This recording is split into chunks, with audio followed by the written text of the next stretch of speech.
Ready to make a real impact every day? Join the Active Day Home Care team and help clients maintain their independence in the comfort of their own homes. Make a difference in someone's life as you provide essential daily assistance and protect their health and happiness. Earn up to $20 an hour and enjoy additional perks like optional daily pay, 401k, paid time off, ongoing educational training, and more. Join a team that values care, compassion, and your professional growth. Visit activeday.com to apply. All right, let's dive in. So many of you requested a closer look at cooking with Kaya. Oh yeah, she's everywhere, isn't she? Seriously, it seems like you can't scroll for 5 seconds without seeing her recipes, or, let's be honest, her dance moves. We've got a ton of articles, research, and even some interesting YouTube takes. Yeah, definitely some spicy takes out there. But what's the deal? Why is cooking with Kaya such a phenomenon, and why does it seem like, especially for women, there are such strong reactions? You know, on the surface, it's cooking, right? Some dancing, a jingle. Catchy, I'll admit. But the more we dig in, it really does feel like cooking with Kaya is tapping into something deeper. Like what? I mean, we're talking about gender roles, how we even consume entertainment in this TikTok world. It's a lot more than just, like, here's how to make a sandwich. Okay, you mentioned the jingle. I have to bring it up. The whole cooking with Kaya chant, the moves, sometimes even twerking. Is that part of the appeal, or is there something more to it? I mean, think about it. Our brains, especially online, we just crave simplicity, right? Researchers have a name for it. They call it cognitive ease. And Kaya's videos, they're short, they're repetitive. Easy to watch, easy to remember. Exactly. They're almost addictive, right? Mental comfort food. Yeah. And in a world that feels like it's just constant information overload, that's huge. It makes sense. I get it. But it's not just the format, right? You pointed out in your notes that her recipes, they're also really relatable. She's making potato soup, breakfast staples, things people actually cook. I even saw a comment from you in the source material. I think you said you tried her breakfast burrito recipe. Well, you caught me. Yeah, last week, actually. It was pretty good. So it's working. She's getting people into the kitchen. Right. And that's a big part of it. I mean, it's aspirational, but it's also achievable. She's not making Michelin star dishes. It's food that feels familiar, doable, like you could cook alongside her. And that creates a connection. And then there's the humor. I mean, that little make your man breakfast before I do comment, harmless fun or something more. I think it's both. On the one hand, humor, it's engaging. Right. It makes things memorable. It makes it shareable. But on the other hand, that comment, even if it's just a joke, it does kind of play into, these underlying anxieties some women have brought up. Right, like about competition and relationships. Especially in the digital age where everything feels so amplified. Okay, so we've got this engaging format, recipes people connect with, and then that touch of humor, all playing into her, skyrocketing popularity. But then there's the flip side. We can't ignore it, especially the criticism coming from women. You pulled out some big concerns from what we've been reading, so let's get into that. Absolutely. One of the biggest ones is this idea of perceived objectification. Okay. And some women are saying, her dancing, what she's wearing, those kind of suggestive comments, it overshadows the actual cooking. Like they're saying she's not being taken seriously as a cook. Yeah, and maybe even that it's reinforcing some harmful stereotypes.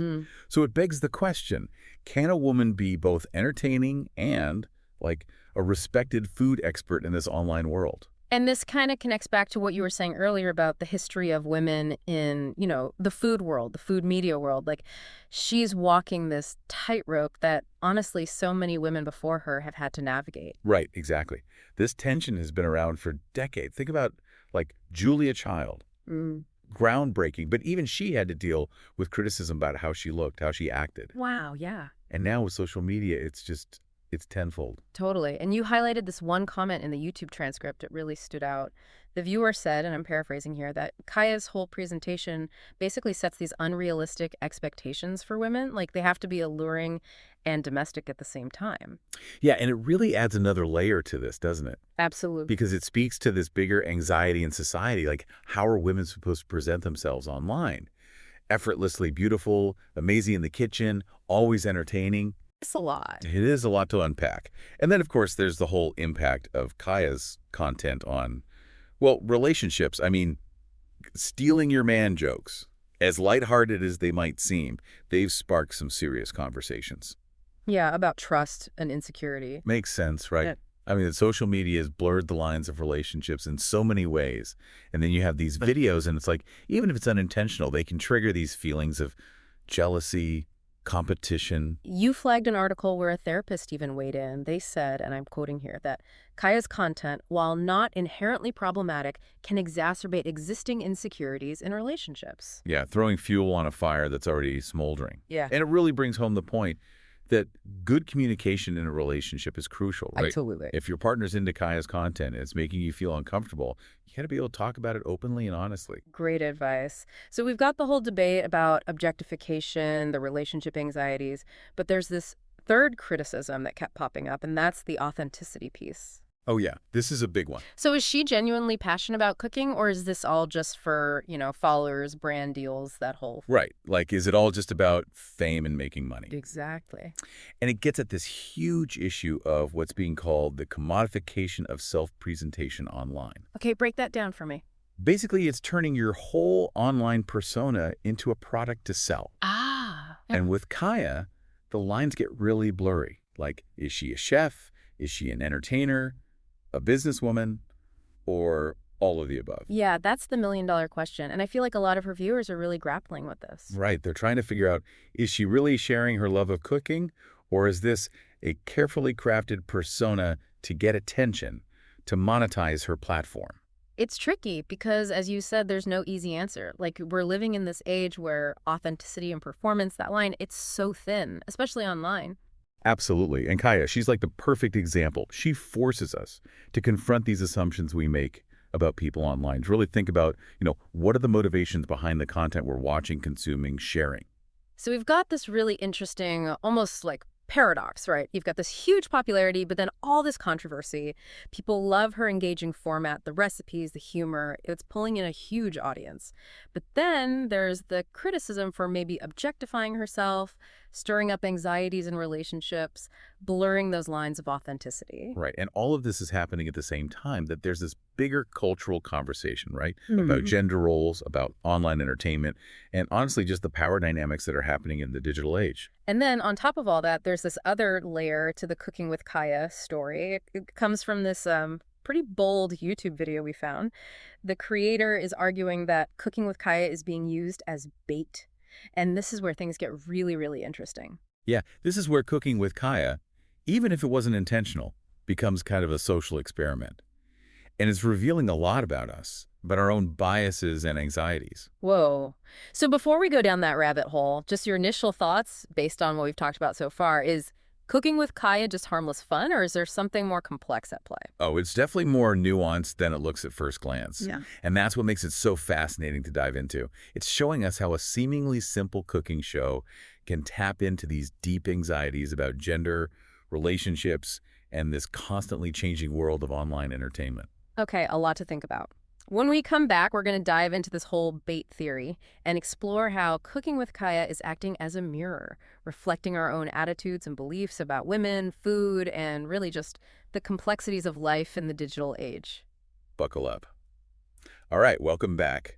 It's crazy how Cooking with Kaya has taken us from, like, potato soup and twerking to these big questions about gender and what's happening online. No kidding. Yeah. I mean, before the break, we were talking about how Kaya's popularity could be tied to this whole cognitive ease thing, our brains wanting simple content online.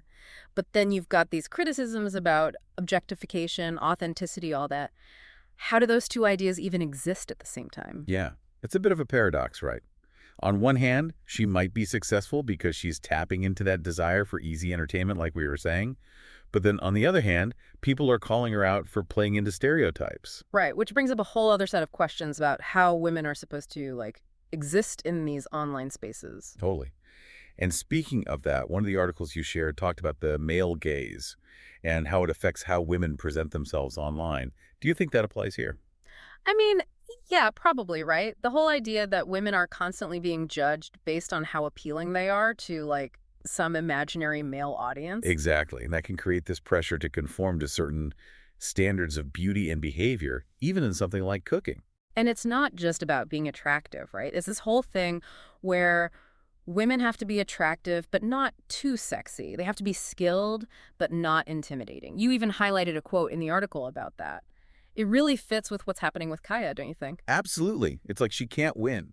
People praise her for her looks, for being entertaining, but then turn around and criticize her for, maybe objectifying herself. It's such a tricky balance to find. Totally. And I think it goes beyond just Kaya, right? This is a bigger conversation about how women are portrayed and seen in media, especially on platforms like TikTok, where it's all about going viral and getting as much attention as possible. You're absolutely right. And it makes you wonder about the role algorithms and like the whole structure of these platforms are playing in all of this. You mean like because TikTok is all about those short videos, those quick hits of entertainment? Exactly. It might actually be encouraging a certain type of content that doesn't really allow for these more nuanced discussions about things like food or gender. So it's not just Kaya making individual choices, it's also about these larger systems that are shaping what we see and what gets popular online. That's kind of mind-blowing. Right. And it brings us back to this bait theory we mentioned earlier. Remember that YouTuber who was arguing that some men might be using Kaya's content to, like, intentionally get a reaction from women? Yeah, to like expose their insecurities and make them competitive with each other. Exactly. And that's a pretty controversial take, I'll admit. I'm still trying to process it all. What do you think? Is there any truth to that argument? It's tough to say for sure. I mean, obviously we can't just assume everyone has bad intentions or try to generalize about people, but I don't know. I guess it's possible that some people might be doing that. Right. And that YouTuber made another interesting point. They pointed out how the negative reactions from women toward Kaya seemed to come later. Like, at first, there wasn't much criticism, but once men started giving Kaya all this attention, that's when the negative comments from women really started ramping up. It's almost like their reactions were triggered by the attention she was getting from men. Exactly. And it kind of suggests that, at least for some women, their reactions might be tied to feeling threatened in their own relationships or maybe feeling like they have to compete with Kaya. That's a really good point. And it just goes to show how social media can make those anxieties and insecurities we all have so much worse. Totally. So even if we don't buy into the whole bait theory, it still brings up some important questions about how social media impacts relationships and how the content we see online can bring up all these complicated emotions. Absolutely. And it all goes back to this idea of cooking with Kaya being like a social mirror. Yeah, reflecting something back at us. It's not just about the food or even Kaya herself.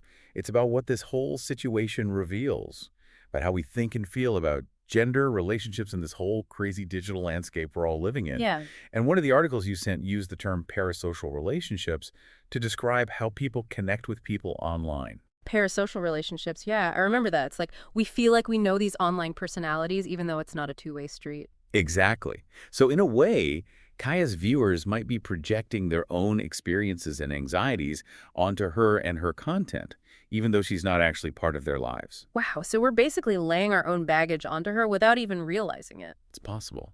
And that can lead to all sorts of misunderstandings, misinterpretations, even conflict, like with this whole bait theory and the worries about relationships. It's wild how something as simple as a cooking show can bring up all this stuff. It really shows how social media can both connect us and, drive us apart. It really does. And I think it highlights the importance of, like, media literacy, being aware of how the things we watch and read online affect us, our thoughts, our feelings, even our actions. So if we're trying to sum all this up for our listeners, what are the big takeaways from this deep dive into cooking with Kaya? Well, I think the biggest thing is to be aware of how we're engaging with stuff online.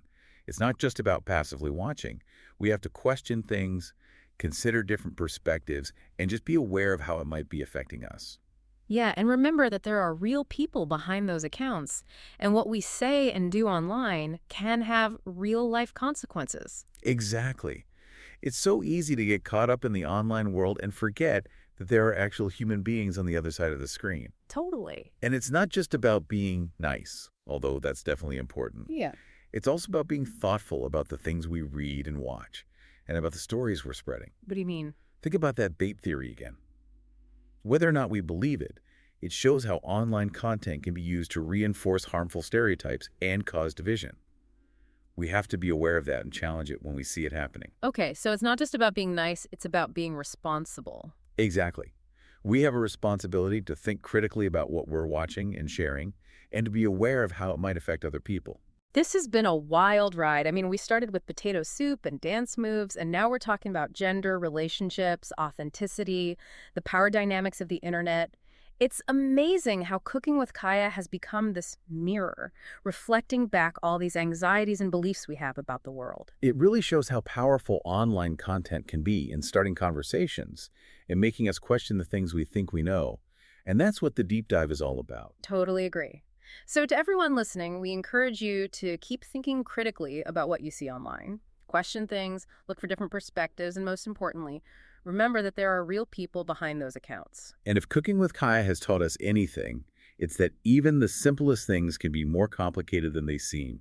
Keep exploring, keep asking questions, and keep the conversation going. Until next time. Welcome back to the deep dive. We've been breaking down this whole Cooking with Kaya thing, the good, the bad, the bait theory. Right, a lot to unpack. But before we wrap up, we really need to talk about the impact all this is having on Kaya herself. Yeah, it's easy to forget sometimes that behind all these viral videos and online personas, there are actual people dealing with real-life consequences. Exactly. And we talked about how social media can really mess with people's anxieties and insecurities, but it can also have a huge impact on mental health, especially when you're facing all this online criticism and scrutiny. Oh, absolutely. There's so much research now about how online harassment and negative comments can lead to, like, stress, anxiety, depression, even in some cases thoughts of self-harm. It's serious stuff. And for someone like Kaya, whose whole persona is so tied to her online presence, it's got to be even more intense. Like, that line between what's online and what's real gets even blurrier. How do you think she's handling all this attention, the good and the bad? It's hard to say for sure, obviously, without knowing her personally, but I think it's safe to say that this kind of scrutiny, even if it comes from a good place, can really take a toll. It's like she's living in a fishbowl where everything she does is being watched and judged by millions of people. It's got to be exhausting. And we've seen this happen over and over with online personalities, right? Oh, yeah. That pressure to keep up a certain image, the fear of making a mistake, the constant stream of comments. It can be totally overwhelming. And I think it's important to remember that even the people who seem to be thriving online are still human. They still have vulnerabilities and emotions.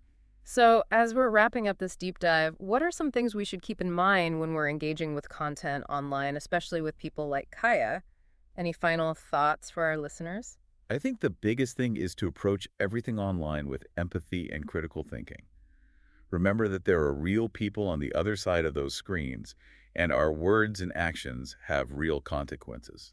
That's such a good reminder. It's so easy to get caught up in the online world and forget that we're interacting with real people. And it's not just about being nice, though that's definitely important. It's also about being aware of the information we're taking in and the stories we're helping to spread. What do you mean by that? Well, think back to that bait theory we were discussing. Regardless of whether you agree with it or not, it shows how online content can be used to reinforce harmful stereotypes and create division. We have to be conscious of those things and challenge them when we see them. So it's not just about being nice, it's about being responsible. Exactly. We have a responsibility to think critically about what we're watching and sharing, and to be aware of how it might affect other people. Wow, this has been such a fascinating deep dive. I mean, we started with potato soup and dance moves, and now we're talking about gender, relationships, authenticity, the whole power dynamic of the internet. It's incredible how Cooking with Kaya has become this mirror reflecting all these anxieties and beliefs we have about the world. It really shows you how powerful online content can be, how it can spark these conversations and make us question what we think we know. And that's what the deep dive is all about. Absolutely. So to everyone listening, keep thinking critically about what you see online. Question things, consider different perspectives, and most importantly, remember the human beings behind those accounts. And if Cooking with Kaya has taught us anything, it's that even the simplest things can be way more complicated than they appear. Keep digging deeper, keep asking questions, and keep the conversation going. And that's a wrap for this episode of The Deep Dive. Thanks for joining us. Today is your lucky day. Today is the day that our $3 website works for you, paying you directly to your PayPal daily. Imagine $3 ongoing continuous payments to your PayPal account.